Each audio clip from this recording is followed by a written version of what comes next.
ఆవేదన లేనివారు, చింత లేనివారు ఎవరు కూడా ఉండలేమో.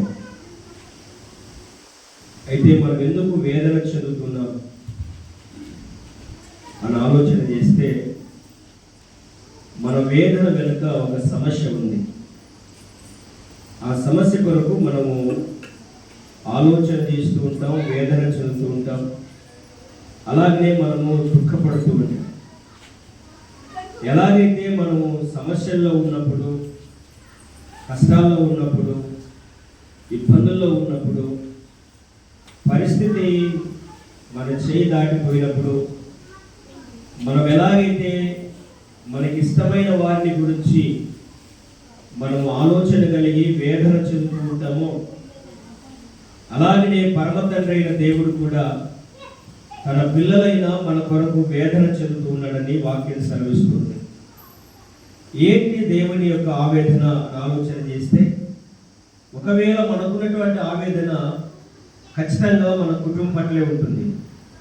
ఏ తల్లి కానీ ఏ తండ్రి కానీ తన కుటుంబానికి మించి ఏది కూడా వేదన చెందడు.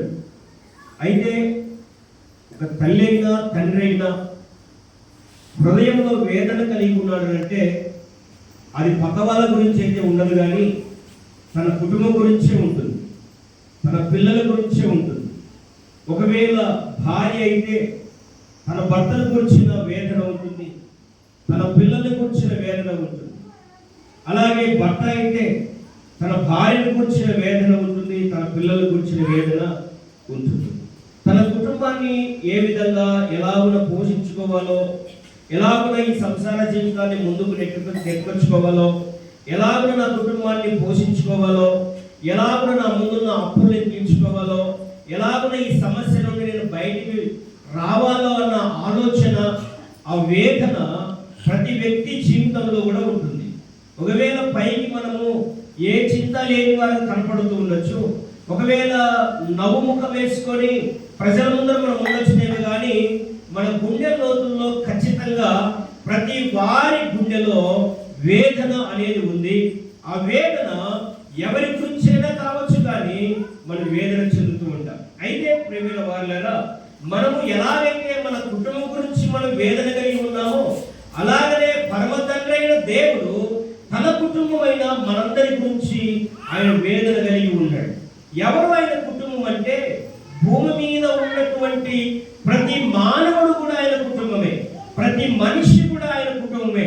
ఎందుకంటే దేవుని వాక్యం సెలవిస్తుంది, దేవుడు మనుషులను తన రూపంలో తన స్వరూపంలో చేసుకున్నాడని లేఖనం సెలవిస్తుంది.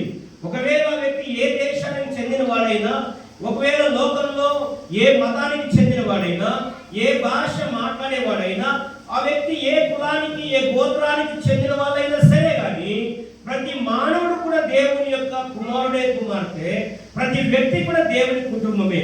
అయితే దేవుని కుటుంబమైన మనము చెదిరిపోయినప్పుడు, దేవుని కుటుంబమైన మనము ఒకవేళ దేవుని మాట మీరి తప్పుదో పట్టినప్పుడు, దేవుడు మన పట్ల వేదన కలిగి ఉన్నాడు. దేవుని పిల్లలను గమనించండి, మన కుటుంబంలో ఒకవేళ మన పిల్లలు తప్పిపోతే, లేదా మన మాట వినుకోకుండా పోతే, లేకపోతే మనకి ఇష్టమైనది చేయకపోతే, లేకపోతే మనం చెప్పినట్లుగా నడుచుకోకపోతే, ఒక తండ్రిగా తల్లిగా ఎలాగైతే మనము వేదనకు గురవుతామో, అలాగే పరమ తండ్రి అయిన దేవుడు కూడా మన గురించి వేదన చెందుతాడు.